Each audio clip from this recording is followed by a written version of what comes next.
Hello, everyone. This is Demetrius Curry. I'm so glad that you guys are here with us for what another Financially Fit Friday.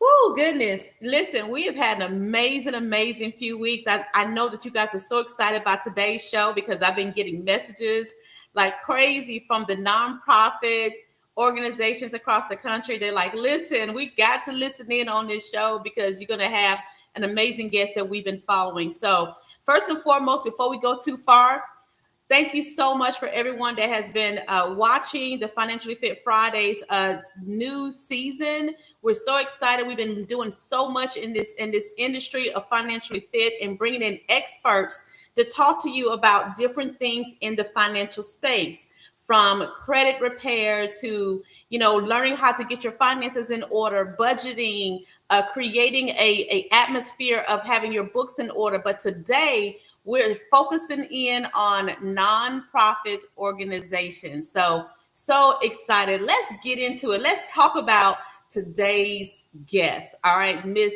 Ty Boone for Ty Boone Enterprises. Guys, if you have not been following the nonprofit space and you are in a 501c3 or possibly you are running a nonprofit organization, you are missing out on some true guidance of how to build out your organization, how to make sure that you are fit for grants and funding, and to look good in what they call unraggedy in this space. Okay. We're going to talk about that. That's her trademark of being unraggedy. But Ty Boone, let's talk about her. Miss Boone is an amazing trainer. She is big in the space across the country. She is also a best-selling author on Amazon. Hello, okay, about Be Worth Funding.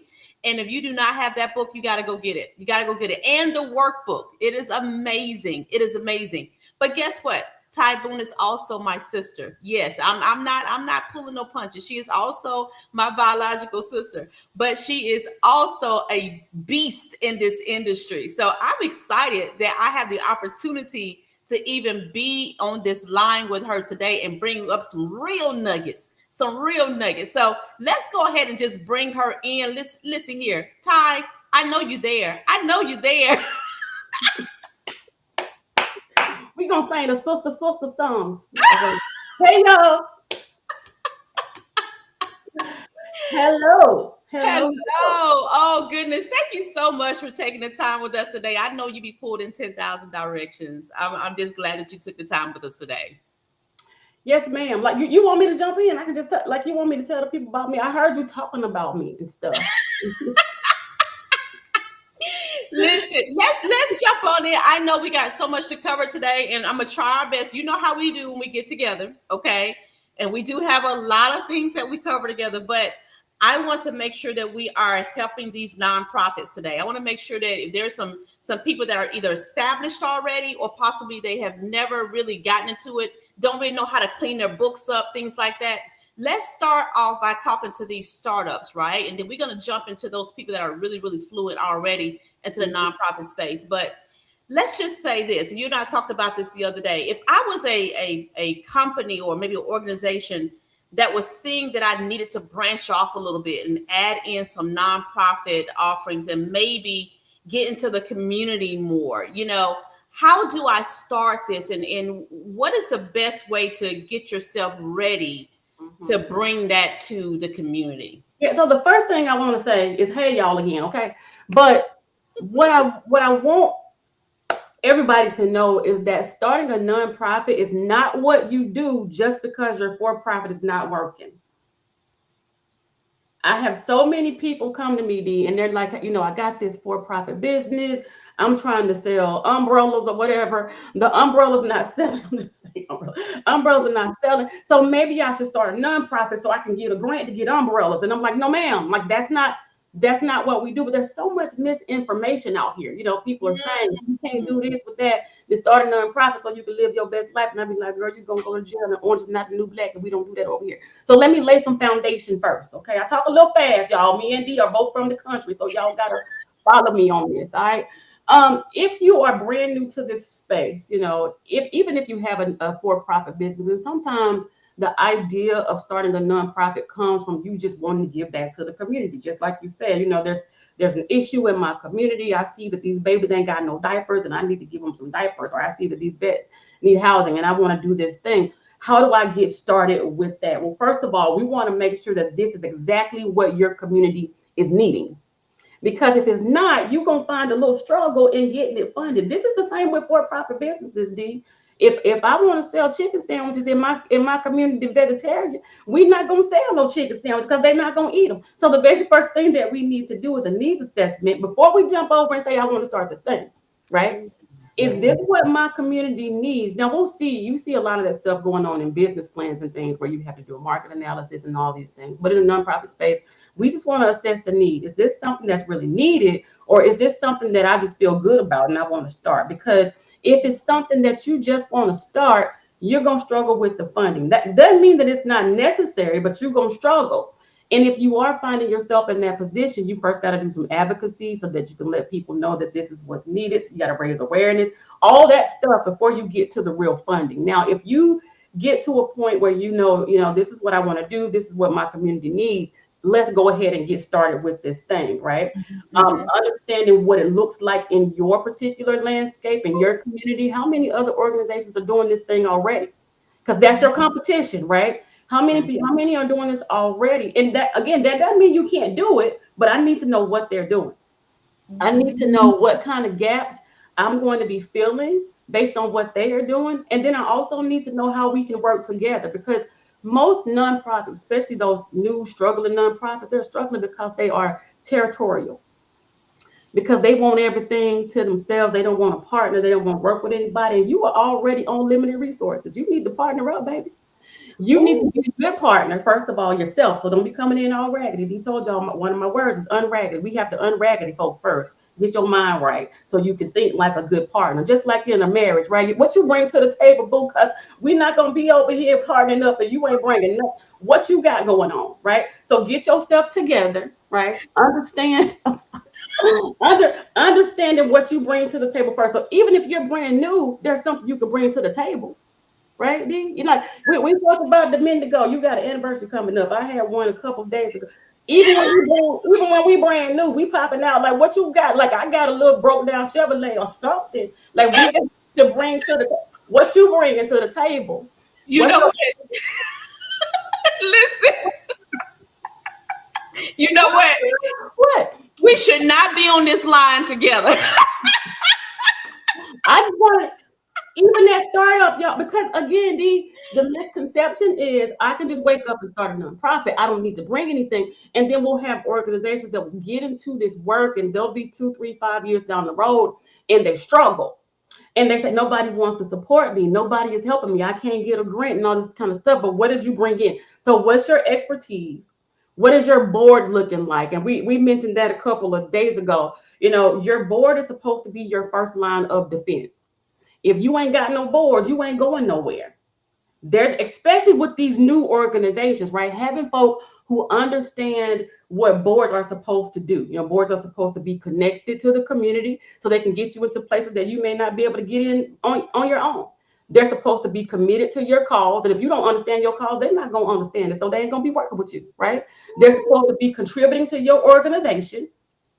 Yep, that one. And people are afraid to ask board members to contribute. If the folks at the house ain't giving us no money, don't be asking nobody outside the house to give us no money. Don't apply for no grant because people at home ain't giving nothing. And they're supposed to be competent. So even if they don't know about boards and what they're supposed to be doing, they're supposed to be willing to learn that. So at ground zero, and this is the question you asked me because I'll go all over there first and I'll come back over here, right? What about starting up? What do you do? The very first thing you do is get your board together, right? So you understand who you want to have on your board. You get a collection of folk. Now the IRS says that they have a little 49% rule.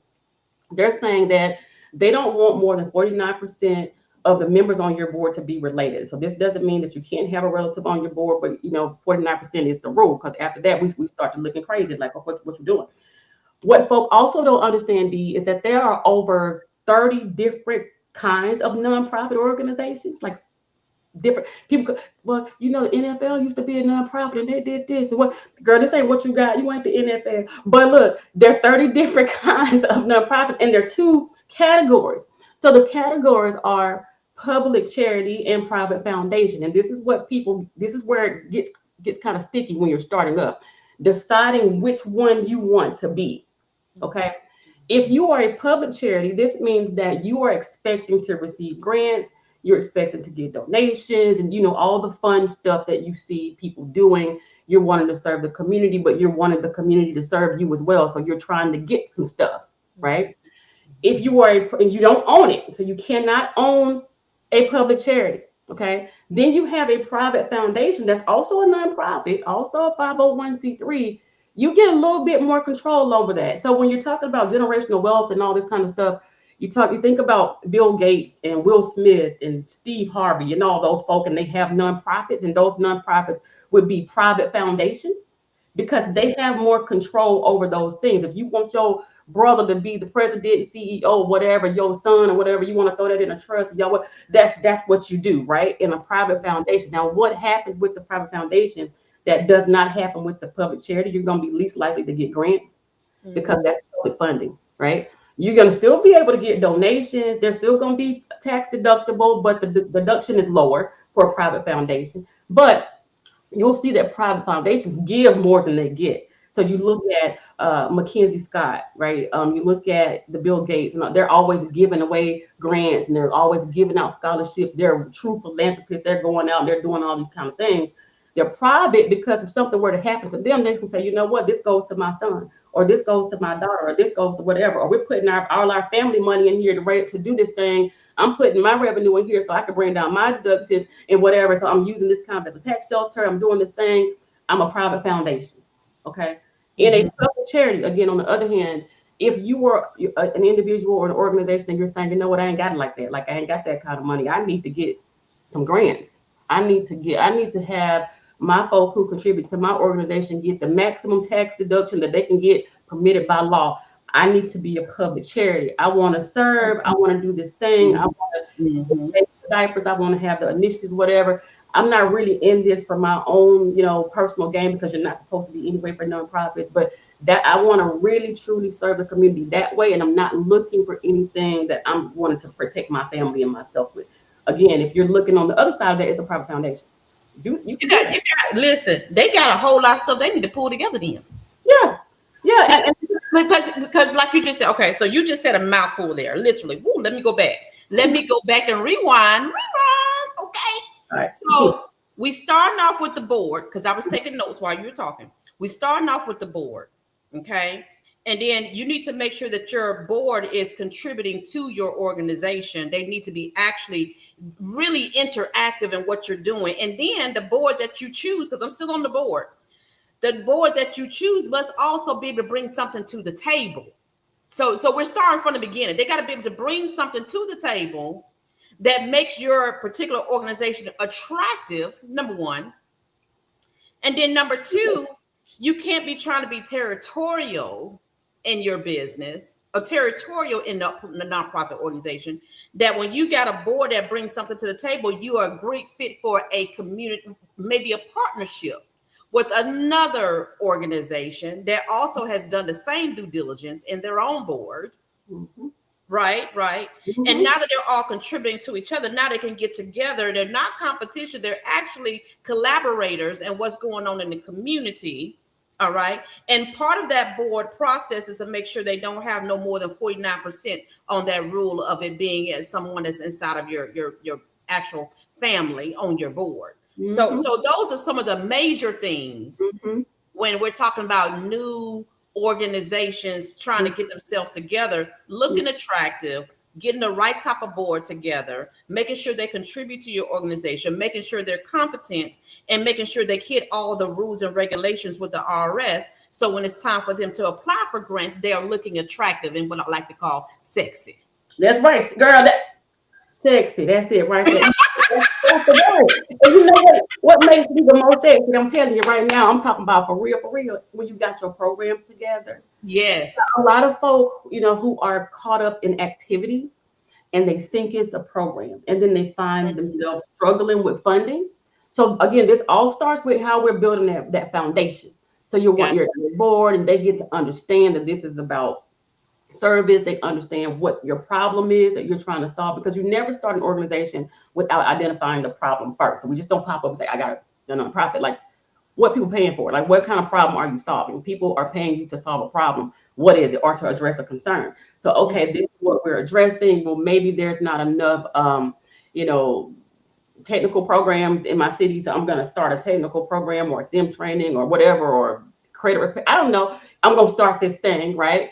Because that's what is needed in my area. That's the problem that we're solving. I'm going to create a program around this. So we're not just popping up every other day doing a health fair. We're not just Right. popping up every other month saying, hey, this is how you fix your credit. We're actually taking people through a process so that we can transform lives. It's not Mm. a transactional thing, because once you get into transaction, you have activity. Mm-hmm. Mm-hmm. Activity is short lived. Activity may or may not make a difference, and it may or may not make an impact. What your funder is looking for is impact and transformation, right? So if I'm doing something, if I were to start a program, for example, and I say I'm training these kids because there's not enough, HVAC people in here, or maybe I'm training these kids how to do this thing. I want to make sure these kids learn the HVAC, get their certification, they get employed, and because they get employed, they can do more things financially that they weren't able to do before this. So my problem might be that the kids in my area or my community is low income. We have poor generational wealth. There's a whole lot of wealth gap between my community and that community. I figured that having an HVAC program will at least help this segment of kids do something better with their lives and change the trajectory of their finances in the future. So I'm going to start this thing for them, right? Gotcha. And I Gotcha. get to measure this, and I get to see how they change. I get to see how they evolve. I get to see what their connections are. I get to see them graduate their HVAC programs. I may even get to see them go on to HVAC careers. I may even get to see them put that money that they earn into investments or whatever that long goal is, because now I get to tell the people, y'all know what? I help transform the lives of my community. Now I Mm. want to give you some money. And even before you get there, being able to tell that story, hey, I'm not just starting this program to teach kids how to put in air conditioners because it's summer in Alabama and it's real hot. I'm doing this so that these kids can change their financial outcome in the future, because mama ain't got no money, dad ain't got no money. But if you get into this career that we're teaching you how to get into in this nonprofit of mine, and we Mm-hmm. teach you how to put your money where it's supposed to be. We give you work ethic. We teach you how to show up. We do this thing. Then it's possible that you won't have the same outcome that mom and daddy had. And it started right here in this nonprofit organization that I have. So you got people who don't even live in that community saying, you know what, I'm going to give money to that thing because they're making a difference and they're transforming lives. And that's what the nonprofit is all about, transformation. Gotcha. Yes, yes. I love that. I love that. That's a really good example of how you're taking like students and children and helping them understand that this is going to build the community. This is going to make you more attractive to employers and things of that nature. And then Mhm, it's going to also put that particular community in a whole nother level of mhm. income stream when they have the proper education funded by an organization that cares, right? So Yeah. that's an excellent example. I work with quite a few organizations and with my clients, and we do a lot of collaborative work, a lot of mentorship collaboratively together. And one of the things that stood out in my mind is like those homeless shelters, Mhm, or possibly the veterans, that need some assistance in home care, or maybe they needing some assistance going back and forth to their medicals and to their VA appointments and things of that nature. That mhm, kind of stuff stands out to me. It also stands out to me some of the organizations that I'm involved in with financial literacy and getting it out there and making sure that we're training people on how to do the basics that they didn't get in their regular schooling and things of that nature. So mhm. those type of programs become even more attractive Yeah. So for what happens, people that's not involved to contribute. even with like a veteran service organization, for example, you have veterans who have situations where maybe they can't access their benefits. Like something that we on the outside is, okay, well, whatever. But people who are working in that space saying, you know what, there's a major problem with veterans not being to access their benefits. What if my nonprofit was the tool that helped these veterans access their benefits? How did that change the life of a veteran? Well, you know what? I ain't depressed no more because I got my benefits. I can go pick up my medicines. I can learn how to get back into the workforce. I can survive and live. That transforms me altogether. Just that simple thing right there. But what does it look like as a program? Whether it's program of mine, I may have to go pick him up. I may have to go to the homeless shelter to get him. I may have to take him to the doctor. I may have to be his advocate at the VA, right? I may have to fill in all these spaces, but at the end of the day, I have created transformation because whatever situation he was in before he came to my program, he's not there anymore. He's in a better place. He Mm-hmm. has his benefits, he has his housing, he has whatever it is, and we're instrumental in doing that. Now, funding, and this is kind of, a lot of smaller, newer nonprofits, they jump the gun a lot, because they see that, hey, I want to start a veteran service organization. I need to get a grant for, $6 million a day, and I'm looking like, girl, if you don't get off my Zoom, but if you don't get, because you're not ready yet, right? Let's walk through like what that might look like, that Okay. transformation piece. So if you're going, first you have the formation, so you got your board and you got this stuff together, right? You got all that, and that's every state requires that you have a board. Every state asks that you have at least 3 board members to get started. Okay, and if you're going to the next step to your 501c3, we like those odd numbers for voting purposes, because you can, odd numbers will break ties and all these kind of things. Right. If you're Right. building that foundation, you're getting people who are committed, who are connected, who are competent, who are contributing to your organization so that you look attractive, just like you said, to the funders on the outside. No matter what stage of development you're in, you want to look good, right? You want to look attractive, like, girl, That's here I right. am. Send me, I'll go, because you want to look attractive to your funder. Then you want to work on your program. So whether that's a veteran service organization that you're trying to pull together, some type of community-based organization in youth mentorship, whatever you're doing, you want to focus on that, and you want to identify what is the problem. Again, because people pay you to solve problems. If you can Mm-hmm. identify the problem, then we in the money, y'all. We in it. If you know what the problem is, and you know how you, now you can't just be talking about we got a whole bunch of problems and you ain't got no solutions. But if you got if you know what the problem is and you can provide the solution, we in the money. We're Okay? in the money. We're We in the in. So if I'm saying that veterans are depressed and they're having mental health issues, and one reason for that is because they can't access their benefits, guess what? My program helps them to access their benefits. So that's how we're solving the problem, right? I'm let's gonna- talk about this program. Let's talk about this program, ma'am. Let's So talk I'll about the teach program. you how to advocate for yourself, right? One of the things that I might do is teach you how to advocate for your own benefits. That's the program piece.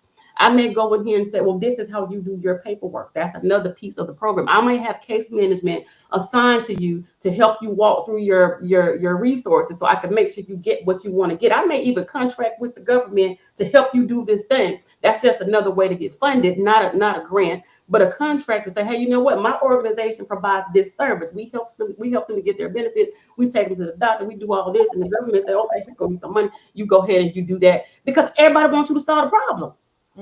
But if Mm, you over here rambling, talking about I just want to start a vegetable service, or I just want to help the veterans, they're like, well, how? What's the problem? So you want to identify what that problem is. You want to be able to measure how you transform. So first of all, how many people are you helping? How are you helping them? And most importantly, how are you changing their situation? That's the mm. purpose of the program. How are you changing their situation? And Right? that's going to be, is that under the Thailand training? So that is under Boone Consulting. So y'all, this is how we break this down. Okay, y'all probably seen me out here in these streets like, girl, why she got like this thing over there and she got that right there and she got that, and because the nonprofit space is so diverse. Yeah. Everybody is at a different level of development, right? Everybody is at a different stage of what they know. People don't know what they don't know. Like Right. that's just how it is. People Yeah. listen to TikTok and they listening to YouTube, and they're getting a lot of information that may or may not be relevant, may Right. not be true, may have you ended up over there in the orange jumpsuit. And we don't wear orange over here. I told y'all that already, right? You want to get some sound information. Thank you, Dee, for having me on your show, right? Um, but I have in Tyboon.com, this is where you'll see me kind of with the whole raggedy, Greenville, Alabama, Tyboon, right? In that space, I have what's called Thailand. Thailand is a virtual resource library. These are for people who are mostly who are just kind of starting up, because you may not have the budget most of the time to work with a consultant. A consultant costs money, y'all. Nonprofits should build in their budgets space for consultancy. They should build it in. Hey, I got to have some professional development. I need a consultant. I need somebody to train my folks. That's supposed to be in your budget. But when you're starting up, and most people that we see over there are like founder EDs. So like you woke up, you had this bright idea, you're the founder and you're also the executive director. You might also be the secretary. I call them the OOO, the only operating officer. And you it shouldn't be. It shouldn't be, because an organization is a group of people. But most folk out here, tell the truth about it, are the OOO, like you doing everything. And when you're doing everything, you usually do not have the budget to hire a grant writer. You don't have and sometimes it's not the time to hire a grant writer. You don't have the budget to hire a development officer. You don't have the budget to hire a marketer. You ain't got, you just trying hard to maintain like Tupac, but go ahead, because I ain't mad at you, right? You trying to do that. And if that's you, Tyboon.com, Thailand is definitely your space, because there's a lot of do-it-yourself things in there. It's filled with GPT bots. I used to not like Chat GPT, but I do now. I designed these bots based on me and my team's experience. Now we've helped organizations bring in more than $400 million in funding. Whoa, whoa, whoa, whoa, That's whoa. what we do. Stop right there. Stop. You did, how do you say that one? $400 million in funding over that. So it's like a 400 Amazing. million plus, right? And we, my team and I, there are 7 of us, but that's what we do, and we've done it over the years. But what I've done is taken all that and put it into these GPTs, so that you can just kind of plug in your organization's information, and you have these things take over and do the things for you. So when I feed these bots, I'm saying, you know what, this is me. This is how Ty would handle this situation. I need you to handle this situation like that for the user of this resource, right? And that's what it does. So it over in Tyboon.com, where Thailand is, especially if you don't have, a really strong budget to get started, and you want to do some things on your own. You want to understand your own mission. You want to know how to write grants on your own before you get into a place where you have to hire somebody. You want to know how to get out there and get property for your organization before you hire somebody, because you ain't got the money, right? So over in Thailand right now, we run, in a minute, next month it's going to be a different price, but right now it's really affordable. So go in there, it's $27 a month right now. Thailand has these bots where you can go in and you can say, this is my organization, this is the grant I'm applying for. You can upload the grant application in there, and you can have the GPT do this grant for you. Now, what Thailand does that most people who are selling AI grant writing does not do is that it prompts you to ensure that this is tailored to your organization. Y'all, I've written grants for 25 years, right? I've worked in this, I review grants. That's a part of my job as well. I've worked with a lot of foundations and even the federal government on grant review. So there are things that I know about grant writing and grant review that I put into these bots, so that you don't get in trouble for using AI in your grant. Because Right. what's going to get y'all in trouble, they're going to reject y'all's grants, because they're going to detect all the AI. But these are really tailored to your organization and your program. So in there, we have a bot right now that helps you to secure property. How do you go out to the land bank and get property? How do you solicit your city and ask them to give you something for $1? And customizing that to you. How do you fundraise in 30 days? How do you if you have a grant and you need to have it reviewed, what does that look like? If you have to measure your programs, what does that look like? The programs that I'm talking about, logic models, you plug in your information in, but also a lot of guides and templates. And then I get in there and I do demos and things like that. And that's in Thailand over in Tyboon.com, especially if you are starting up and you're kind of struggling with the budget and you really don't have it to afford a consultant. And then I have Tyboon Consulting. So that's at www.tyboonconsulting.com. Tyboon Consulting is more for transitional housing, for veteran service organizations. If you're trying to get it started, or if you're trying to grow it, if you have wraparound services and you need support, wraparound services, y'all, are all over the place. I posted on Facebook the other day. I said, is this wraparound or run around? Like, are you running around? Like, what you doing, dude? Like, do you have all these scattered services and you saying that it's wraparound? That ain't no wraparound. We need a core right here. So Yeah. what do you bring into your core? How do you reach out to contracts, or a lot of government contracts and things like that you can attract for transitional housing, for wraparound services. We focus on those kind of things in Boone Consulting because that's a little bit, it keeps you a little bit stronger. And we also do a lot of development. They're training on both sides, but the training is a little bit different, a little bit stronger, a little bit more intense over in Boone Consulting than it is in Boone.com, just Mhm. because of what Boone.com is. So we're really trying to help people to be worth funding over in Boone.com, really Yeah. the bolts, the basics of how you get started, what you're supposed to be doing. How can I do some of this stuff on my own? That's the Boone.com thing. And then Boone Consulting, once you're ready for grants, and you need us to write a strong grant for you, you want us to secure and look at federal opportunities for you. If you're trying to get into, public health programs and community health, and you need some theory of change models and developed and all that kind of stuff, we do that at TyboonConsulting.com. So that's your two ways to get up with me. Right. I ain't telling them all about what I did, but y'all can go over there and look on the website. Y'all can read about me. I got a bio somewhere.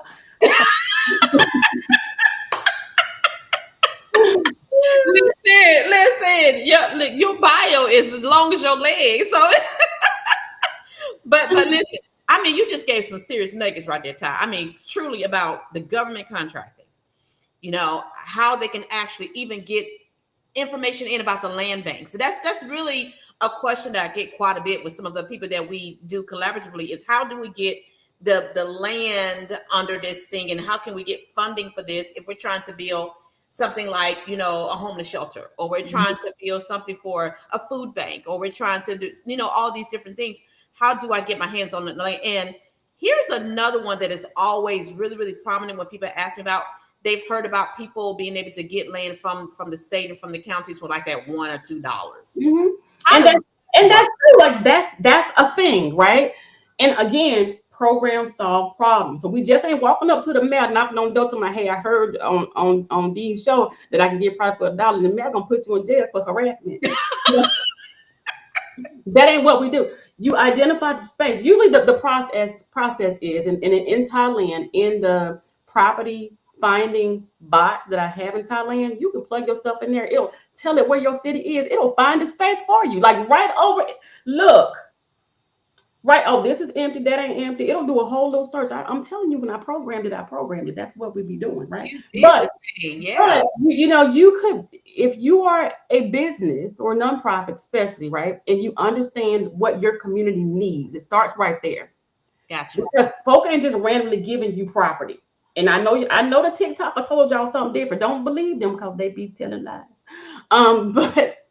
But what's the problem? So going back to something like like if we're trying to do HVAC, or we're trying to build careers among kids 18 to 24, because in that age group 18 to 24 is kind of a lost set of kids, right? You got kids who are coming out of high school, and they still babies, you 18 to 24, you don't really know what to do if you decide not to go to college, or maybe you decided that ain't what you want to do, or you decide not to go, you decide to go to military or whatever. When we were growing up, you only had two choices. It was college or military. Like it was like, okay, if you ain't go to work down the street, you going college, military. It wasn't no entrepreneurship. It wasn't none of that stuff, right?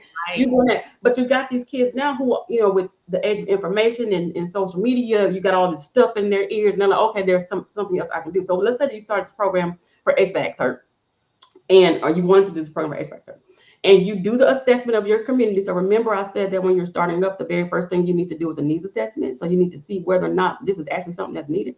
Well, maybe after your thing, you said, you know what, kids 18 to 24 in this community, it doesn't have to be the whole world. This could be your city. This could be, your town, or this could be whatever your immediate radius is.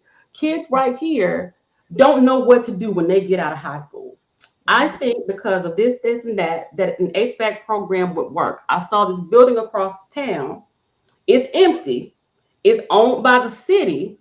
First, I need to make sure it's owned by the city. So my bot over in Thailand, it will tell you whether or not it's owned by the city, or you can call the city. You can call over there to the folk. They'll tell you whether or not who has the property, right? But anyway, once you find out that it's owned by the city, you're contacting your district representatives.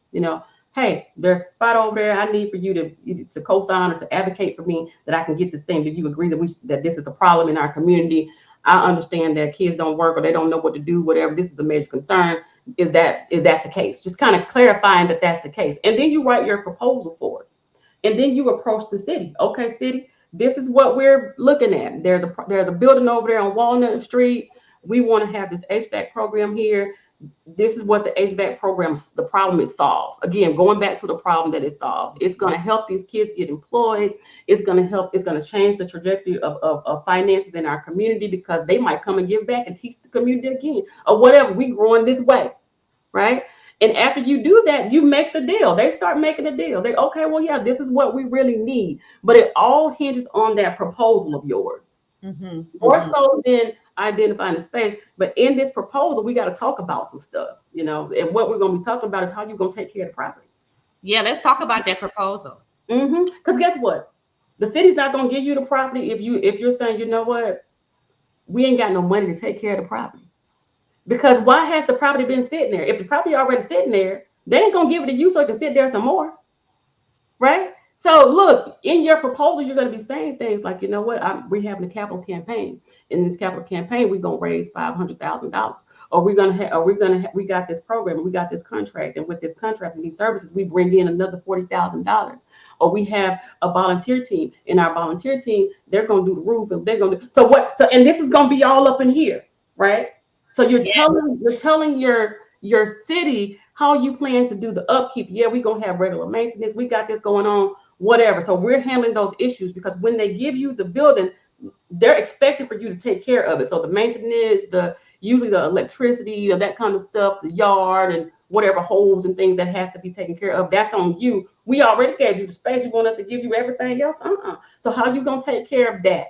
And once you convince them that you can do that, it's yours. $1. It's yours then. It's just yours. It's being able to propose to them that we can take care of this thing. Understand? If this is city property, y'all ain't doing nothing else with it. We're gonna take care of it. This is how. And what problem does it solve once we get it? Again, we're not giving you the space just for you to go over there and have your office and chill. We're giving you space that you can have the HVAC program so that you can change the lives of these kids. And once you propose that to us and we believe it, now believing it is another thing, right? Again, do I believe that you could do what you said you're going to do? This is where the evidence of comes in. This is where I can look and see that you have a strong board, right? This is where I can look and see that you've done some work. So even if you didn't have a space before, and some of y'all just be so impatient, right? Just be like, I need a building today. Girl, you don't need no building. You can talk to them children in your kitchen. You don't need no building yet, right? But what have you done to date with these kids? So maybe I didn't have a space, but I decided to teach kids, at the rec center. So I have those numbers. Maybe I took 6 months to a year to do some Zoom education, and they met me on Zoom, and I mentored them that way because I didn't have space. Now in my proposal, I'm talking about the fact that, you know what, I've already served 75 kids. I've already provided, 3,000 hours of service. If we had a space, I know we can do this really, really good. I know we can up level this thing. So now they believe that I can do it because I've already done it. I just haven't had the space to do it in. And that's how that works. That makes so much sense. That makes so much sense. It's like, you come into the table and you say, you know what, I show you now that I've done it. Not and it goes all the way back to like going backwards. You know how you moonwalk back towards the conversation, right? Jackson coming out this week. You end up moonwalking back towards and said, see, I told you that's why I picked that person to be on the board. Mm-hmm. Right. And this is why I selected this particular contract as a collaborative contract. And this is why I built the network that we built, because down the road, around the block, up the hill, up the street, we got this coming. Yep. Right.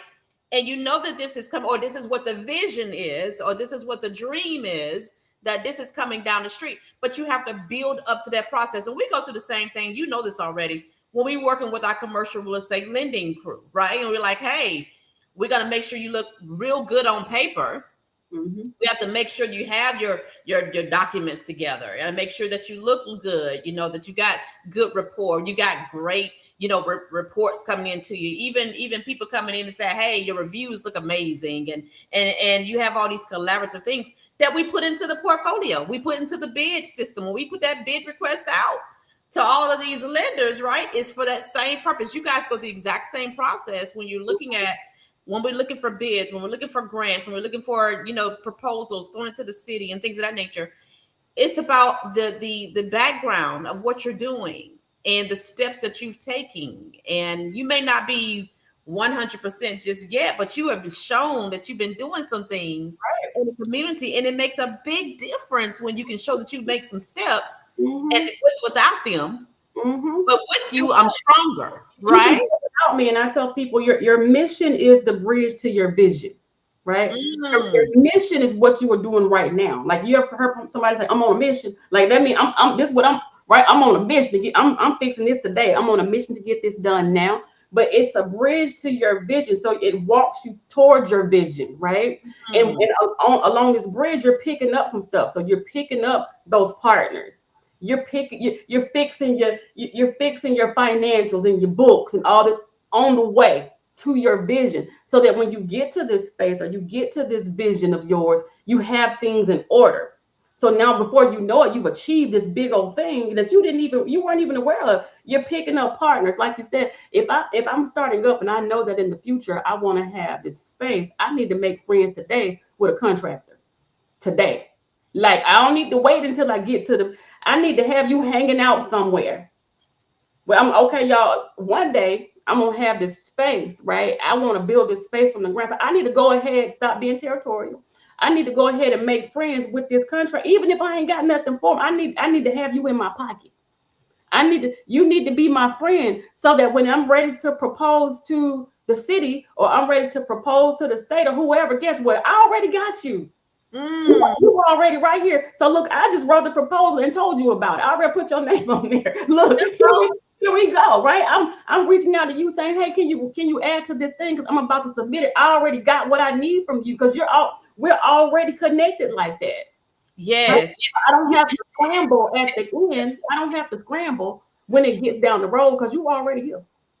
Listen, like you told me the other day, said, listen, I'm gonna throw your name on here. Hey, I'm gonna put you right there. I'm gonna get look.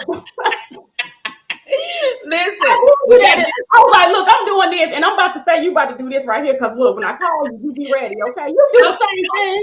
You do. don't even ask me. Like, listen, you got the credentials. I need this, this, You this, just this, this, look. and Hey, I'm look. throwing your name on here. So when we Be get like, it, be ready. all right. Just say all right, right? Because you already. That's partnership, though. That's how you utilize partnership. You use it as a tool, and it goes both ways. I like to tell people, there's a difference between using somebody and utilizing them. If I utilize you, you are a tool. You are very important and beneficial to both of our well-being and our growth forward. If I'm Yeah. using you, it might be like this Kleenex right here. I use it, I'm throwing it away because I don't need it no more. But if I'm utilizing you, you are an integral part of what I am doing. Yes. I need to create a relationship with you, and people stop thinking about that. In the nonprofit, again, that territorial stuff, even in the for-profit business, I need to build a relationship with you so that Mm. you know that we are being utilized together, so both of us could achieve whatever that outcome is. If you're talking about a grant opportunity, right? I remember writing in a grant opportunity. It was a $4 million grant, and my organization was doing something, the organization across town was doing something different, but I saw this grant opportunity for $4 million, and it was really leaning more on what that organization was doing than what it was on what I'm doing. But I said, you know what? I got the people, like the kind of people that need to be served in this grant. Those are my people. I picked up the phone because I already got a relationship. I said, hey, I see this opportunity right here for $4 million, girl. If we get on this, I can feed my people. You can feed your people. Let's get into this thing together. She's like, okay, just let me know what you need. Okay, so we over here. I'm writing the opportunity. You sending me your MOU, your memorandum of agreement, our partnership agreement. I'm slapping that into the proposal. Here we go. We got $4 million. Okay, my staff get paid. Your staff get paid. We working together. You doing your work, I'm still doing my work. We're not overlapping in services. But had we not been partners already, had I not built a relationship already, here I am with a $4 million opportunity sitting in front of me that I could not pursue because I'm trying to figure out how I'm going to make this work. It was stronger because she was in it. We are stronger together, right? And There she you wasn't go. a raggedy partner. She wasn't raggedy and I wasn't raggedy. So get that straight right there, right? That you can't be raggedy. But she knew what she was doing. She got her stuff together. We knew what we were doing. We had our stuff together. And it made an easy partnership and some easy money for both of us. We both moved forward with that. I see your little thing coming up right there. So that I've probably been talking too much and it's time to go. No, listen. The people are needing this. They are loving this. You see the comments are popping in and popping in, and listen, they are enjoying this. It's like, man, that's some good information. That's some good information. You said something about the kitchen. The kitchen. The kitchen. Serve them people in the kitchen. Like you ain't got if you ain't got but three people, you can serve. You don't need a transportation service if you ain't serving but three people. You can put them people in the Kia and take them over there to the thing. You don't really need that right now. Like you have to. You're gonna need it one day, but you got to grow to it, and then being able to tell the story of you know what we had three people in the Kia. We served them for we provided 25,000 miles in the Kia. They're like, girl, you about to tear that Kia up. We need to donate you a van. So now you get the ban, right? Because we see that you are serving in your mission where you are right now. Sometimes we're asking for stuff before it's time. Sometimes we're looking for grant money before it's time. People get mad at me, D, because I say, if you ain't got no board, I'm applying for them grants. They be like, but what about my board keep on turning over? I need grant money. Who gonna hold you accountable for those people's money? Because it's not yours. This is what your board is supposed to do. Chick-fil-A, and we're in a couple of, May 1st is the Chick-fil-A grant deadline. They have a grant. It's like $350,000 community grant. They usually give 24, 25 of these things, right? And one of the why I love this grant application is because a major piece of this grant application talks about your board. Who's your board? How often do you have board meetings? Who's on your board? That, and folks looking like, you mean to tell me I can't get it? I've been doing the work, but my board ain't showing. Well, guess what? You're not qualified. And you see more and more of that now, especially under this administration and under this landscape. Nonprofits are being held more and more accountable now, right? Which they should have been all the time, but a lot of stuff slid under the radar and stuff. But now, people are becoming more aware of the fact that you need to transform. So if you're just doing services, you're not creating any results, you ain't gonna get no money no more, right?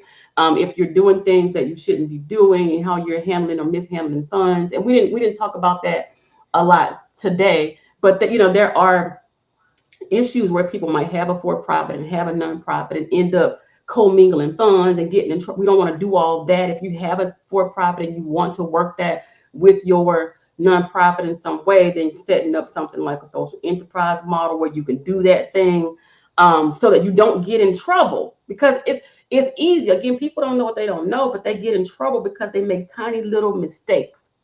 And here's the thing: you touched on something, because we talked about this the other day with another client that we both work with, and that is, there's parts of this thing, right, where we know it doesn't fit into a nonprofit model, and when it doesn't fit into a nonprofit model, that's when you call me. Or I call you and say, hey, let's work together. She can get some work done on your side. But here's the thing, or we do both. Or we do both, where this part is mainly the nonprofit, but there's an intricate piece that we need to pull out to be a profit side, and we get it funded for and get it all created in form. But then they're actually partnered together through contractual agreements. And these contractual agreements is, okay, I run this organization. I may be the CEO, founder, president, and on my board. It helps make sure everything is good.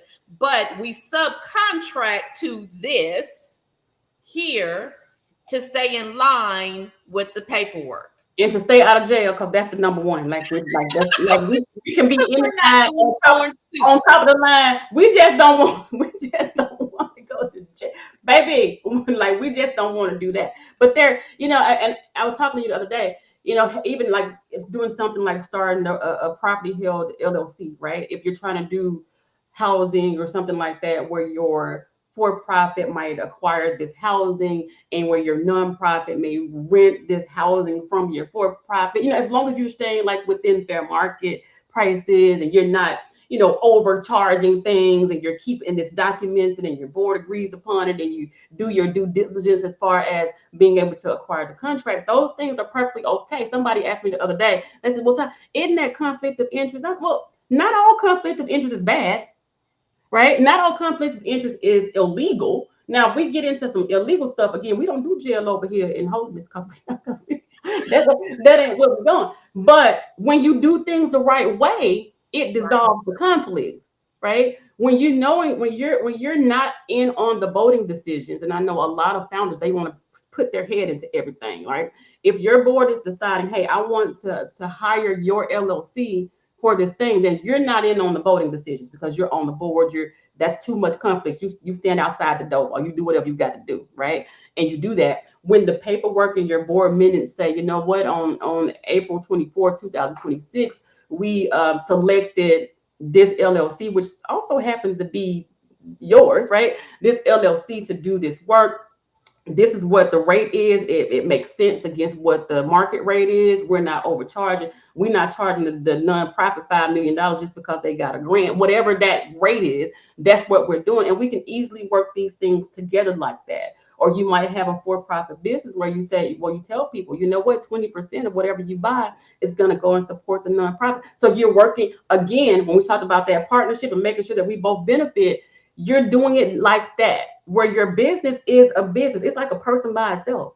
And then your nonprofit is a nonprofit. That's a person by itself. And then you are a person by yourself. If we start to think of it as three separate things, we can do a whole lot better with these models. Entity structure. Mm-hmm. Entity structure. And we emphasize that so much of these are separate entities, different ID numbers, different social security numbers, different EIN numbers, these entity structures. And then you stay within line of the rules, regulations, and the clean paperwork. Clean Bookkeeping. Clean bookkeeping. Let me say that one time. Clean bookkeeping. Clean. Yeah, the man behind the shine.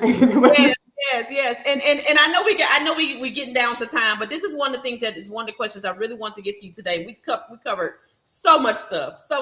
Okay, but all of it was so needed. In this economic climate, right? A lot of nonprofits are saying, hey, I'm having a hard time getting funding. I'm having a hard time keeping my normal donators and contributors consistent. Because they're running into their own financial situations. They've been losing jobs. They've been, possibly, having to cut back because of the cost of living, inflation, things like that. How do organizations that are already established, that's been doing well over the years, with the exception of maybe some COVID, economic climate, that kind of thing. Mm-hmm. How do they keep everything going? How do they be a little bit more creative? What do they do at this point in the game where the donations is not coming in as fast as they used to? Mm-hmm. Well, girl, I do something with my folk called scenario planning, right? Where you always got to be on alert, right? Because you don't know if COVID gonna come or the grant's gonna come. Like, you don't know what's happening. So in this, there's a process, right? It's pivot, and y'all write this down. You might pivot, you might partner, you might sleep, or you might stop. So there's 4 things, right? So let's say that you lost most of your grant funding and you were operating on grant funding. I always tell people, anyway, I told you not to do that, because you're supposed to diversify your funding. Diversify or die. It gotta be mixed. You can't be leaning so heavily on grant money. You can't lean so heavily on fundraising dollars. You can't lean so heavily on earned income. We gotta mix this up. We need to have a table. I tell people, folks like, how many revenue streams do I need? Well, in your nonprofit, you got to think of it like a table. You got to have 4 legs. When I grew up, my grandma had a big old table in the kitchen. It was big, like a big old long table. And it had, now, these new modern day tables, they got 1 leg. And I'm like, girl, I'm talking about the old time and stuff. I'm talking about the big old strong tables that they used to hold on. Like, you got 4 legs, so you want to have at least 4. So you might have grants as 1. You might have fundraising and donations is one. You might have contracts as one. You might have earned income as the other. And then you can have some other stuff. But you always want to have that. So in case one of these major streams dry up, you have something to fall back on. Funders also look at that, especially when you're applying for grants. They want to know that, hey, can you make it without us? A lot of us have really good programs, and we end up losing the big stuff that we'll get some little stuff. We'll get Walmart and stuff like that. And we're like, why can't I ever get one of these $1 million grants? Why can't I ever get one of these $500,000 grants? Because they're thinking, hey, you can't make it without us. And we don't want to be your life support. We want to be your lifeline. We want to be an option for you. We don't want to be the cause of you living and dying. And that's where we fall into this trap. But anyway, decide whether or not it's time to pivot. So yeah, if I've been doing this thing this way and I've lost this grant funding, maybe I had a space and I can't take care of the space anymore because I don't have the money, so we can't pay for it. So maybe instead of me having to go over to the space, I got to switch and I got to do some Zoom teaching, just like you did with COVID. Well, okay, we can't go outside, so maybe we can do it. That's a pivot. Maybe it's really time for me to go back and evaluate my partnerships, because maybe I lost staff members because I can't pay anybody. So instead of me trying to hire new people because I don't got no money, like I got to pay the people, like how maybe I need to partner with somebody who could fill that space for me. So maybe I need to find a partner, if I'm doing case management or if I'm doing mental health counseling, and I had somebody who was doing it, but I can't pay them anymore. So maybe I need to call the mental health center across town and say, hey, I need to send some people over there to y'all. Can we partner? Can you serve these people for me? In exchange for that, can you just let me know if some folks came so I can get my numbers? And if I get my numbers, I can build myself back up, because now I can look at funding opportunities that say, how many people have you served directly or indirectly? Well, indirectly, I served this many people because I was able to refer folk over here to do this thing. So I'm still able to do my work, right? Maybe it's time for me to sleep. And what does that mean? Because I like to go to sleep. I ain't talking about go to bed for real. But sleeping just means that now I have to stop for a second and I have to evaluate and assess where I'm at. Is there something that I've been doing that I've been putting a whole lot of money into that I shouldn't be doing? So maybe the loss of money is just a wake-up call, because maybe when I had it, I was overdoing something. Maybe I was doing something the wrong way and not maximizing my financial potential in this organization. So now I'm going to sleep a minute and I'm going to assess some things. I'm going to stop. I'm not spending nothing. We not activate. We pausing for a second so I can do some evaluation. I can check out my books. I can check out my programs to see if I'm really transforming lives in this program, or are these people just coming over here getting my money, getting my food and leaving? Is this food pantry really transforming lives, or they just eating up all the stuff and going to the next food pantry? Am I really making a change in this community? Is my grandmama A1C level really going down? Or is she coming over here? Is she just coming over here getting all the food and coming back next time and she ain't doing no better? Am I saying that this is healthy eating? Is this really healthy? Or they gaining weight? So maybe I need to cut this out because this not working. This why I ain't getting no money for it. You know what? I'm not messing with you. Maybe look. Maybe that's the problem, or maybe it's time for me to stop. And some people get scared at stopping, right? Like, Okay. did I fail? And sometimes stopping is not a failure. Sometimes stopping is for recalibration. Yes, girl. You know how I feel about that recalibration. Sometimes we gotta look, child. Let me stop for a minute because this is overwhelming. Or maybe it has sunk into a place that is stressing me out. Maybe it's sunk into a place that I really need to stop and recalibrate. Maybe I need to go into a different direction. Or maybe I do need to reassume some of the other things, but maybe I need to take a break and rebrand. Maybe I need to re-identify my programs and my needs and whether I'm doing this right or not. And you still get to do the work. It's just a different kind of work where you may not be out in the open, but it's some internal work. And usually we forget about that internal stuff. And that's why our organizations fail. Ooh, goodness gracious, girl. Listen, you brought the thunder today. You brought the thunder. But you know what? Listen, you have to bring the thunder on this show. We just that's why we invite the people to fight. Okay, well, I gotta give you what you give me. That's why we invite the experts that we invite, because you guys bring the thunder. Oh my goodness. Talking about some amazing girl. You gave so much information today. If they missed anything, rewind. Rewind. Oh, yep. Wow, that's really good information. Thank you so much for sharing that. And it's just it's crazy that we are in a space where people just don't mind sitting down 5 minutes and learn. They got to learn where they're trying to go and stop doing half the job to get there. So thank you Mhm. so much for coming in, talking to our startups, talking to our people that's already have a nonprofit organization and can't figure out where they're going wrong and why they're not getting to where they're trying to get to. And then to also talk to those people that have already been in business, have done well, have done in nonprofit organizations, but the economic climate has affected them in some way. So we need to make sure that they are connecting with you. Okay. And I know we've been putting up your link here, but I'm gonna put it up again. We need to make sure they are connecting with you, making sure they are actually seeing how to get in contact with you at Thailand, and then to also get on your consulting, get your team to working with them Get to it get in. cleaned up, straightened up, ironed out, getting it twisted, Also, and like over again, like that song, I'm clean up what I messed up. You know what exactly. I'm And to make them look really good on paper, right? For one saying? day to be able to get those grants, to get those, those lands and things of that nature that they need for their project. So absolutely exceptional. Absolutely. Thank you so much Well, for thank you for having me, girl. Thank you you. so very much. You are so welcome. Listen, guys, man, we have just been talking to Miss Ty Boone. Hello, of Ty Boone Enterprises. And if you missed anything, you better go back and get a rewind. Hello, go back and rewind what you missed. Okay, over here at Ty Boone Enterprises. Yes, ma'am. Let me put it one more time. One more time. I gotta put it on there one more time. Well, I got to.